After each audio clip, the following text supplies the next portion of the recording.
Então vocês viram, por exemplo, esta semana, quando o senhor Lula foi diagnosticado como portador de um câncer na laringe, é evidente que circularam algumas piadinhas maldosas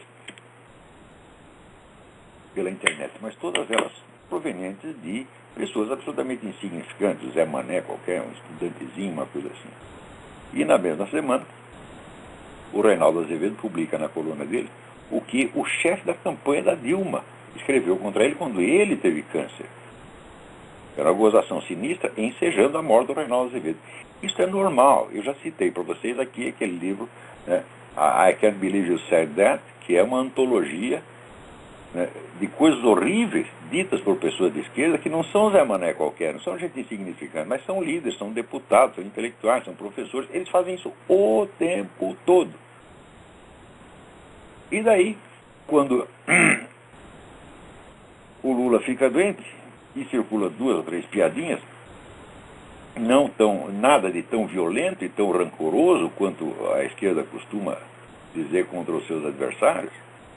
Por exemplo, ninguém está ensejando a morte do Lula, dizendo, morra, desgraçado. Não, peraí. Mas eles dizem isso. Eu mesmo, quantas vezes não recebi cartas ensejando a minha morte. Não, você tem que ter um câncer, vai morrer, etc, etc. Coisa desse tipo, né?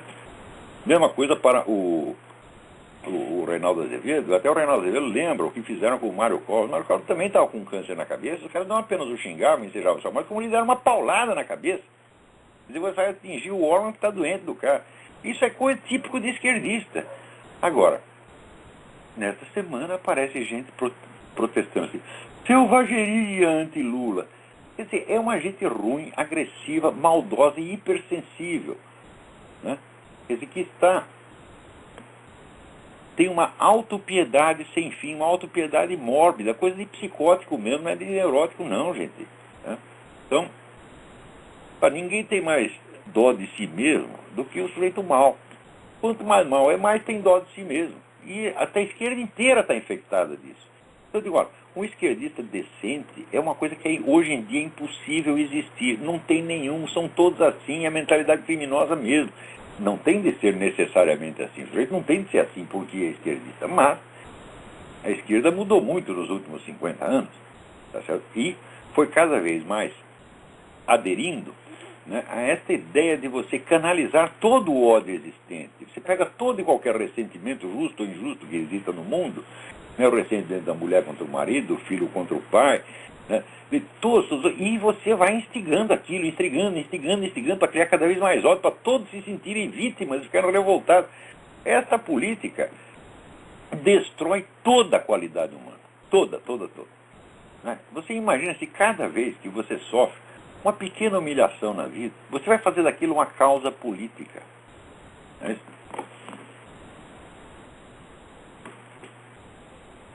E é isso que é exatamente o que eles estão fazendo. Quer dizer, isso é uma exploração do que existe de pior no ser humano. Quer dizer, a exploração do ressentimento injusto. Né? Por exemplo, quando você vê a condição que vivem os negros aqui americanos, que estão todos caras da classe média para cima, né? Estão vivendo muitíssimo bem, e você compara o destino dos que ficaram na África. Eu digo, mas o que esses caras aqui estão reclamando? Por que em vez de ficar reclamando, eles não fazem a campanha para ajudar os seus irmãos, seus parentes que ficaram na África? Isso não fazem. Não dão um puto num tostão. Né?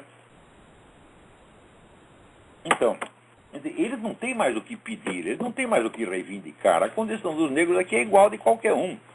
Condição ruim está, às vezes, do recém-chegado. Por exemplo, o chicano que chegou aí da fronteira está ruim, mas os negros não. Eles estão ótimos aqui. Né? Nunca, ao longo de toda a história, a população negra tem uma vida tão boa como tem aqui. Nunca. Pode procurar. Né? Mas onde parece que estão cada vez mais ressentidos. Porque quanto mais você afaga a cabeça do desgraçado, né, mais ele se sente humilhado. Por quê? Porque não conquistou isso por seus próprios méritos, de maneira alguma. Isto foi a civilização ocidental inteira que se enterneceu pela condição deles e lutou por eles. Vamos dizer que para cada negro que estivesse metido em militância abolicionista, havia 10 brancos ou 20 brancos. No Brasil, quem foi o chefe do movimento abolicionista? Foi o líder do Partido Conservador, Joaquim Nabuco. Né? E quem tomou a iniciativa de libertar os escravos foi a própria monarquia, que caiu por isto, né? Então, e depois, quantos dos beneficiados pela abolição se juntaram para defender o imperador cuja família os havia libertado? Nenhum. Então você vê, o Ocidente inteiro, a Igreja Católica, as igrejas protestantes, todo mundo se juntou para defender os escravos. Se não fosse isso, eles jamais teriam se libertado. Por suas próprias forças, jamais conseguiriam. Por quê? É muito simples, gente. Pobre não faz revolução. Revolução custa dinheiro. Então, se não é a própria elite, tá certo, que, por motivos morais e contra seu interesse próprio, tá certo, se volta contra a instituição da escravidão, tá certo, e luta para libertar os negros, eles seriam escravos até hoje, como são escravos no Sudão, por exemplo. Né? Então, mas isso é só um dos exemplos, né? Por exemplo, as mulheres nos Estados Unidos, elas todas se sentem oprimidas. Você sabe como é a lei aqui, meu filho? Ó, a lei aqui é o seguinte: a mulher chega na delegacia e diz: ó, doutor, meu marido ameaçou de me bater. Imediatamente é emitida uma medida cautelar, o sujeito tem que se afastar da sua casa, continuar pagando todas as despesas, pensão que em geral chega a 80% do que ele ganha, não pode se aproximar da sua própria casa num raio de 2 quilômetros e só pode falar com os filhos 15 minutos por semana na hora prescrita pelo delegado. Daí o sujeito diz: mas doutor, eu não tenho direito à defesa? O delegado responde: o senhor não precisa de defesa, o senhor não está sendo acusado de nada, isso é apenas uma medida cautelar. E essa medida se prolonga por muitos e muitos anos. Ou seja, deram à mulher, quer dizer, o poder de praticar o crime contra os seus maridos, né? De reduzir o sujeito à miséria e à total humilhação, destruindo famílias e mais famílias. Aqui nos Estados Unidos, 50% das crianças vivem separadas de um dos pais, em geral do pai, não da mãe.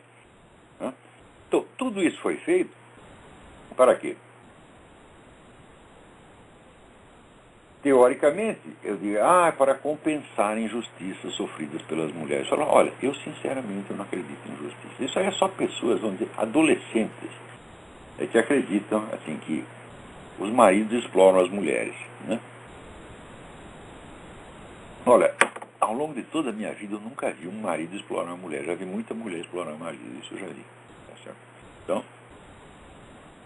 claro que sempre pode ter um louco que chega em casa e bate da mulher, mas são pessoas, vamos dizer, pessoas desequilibradas e pessoas de muito baixo nível social. Essas fazem isso. Mas isso não é característico da sociedade como tal. Então,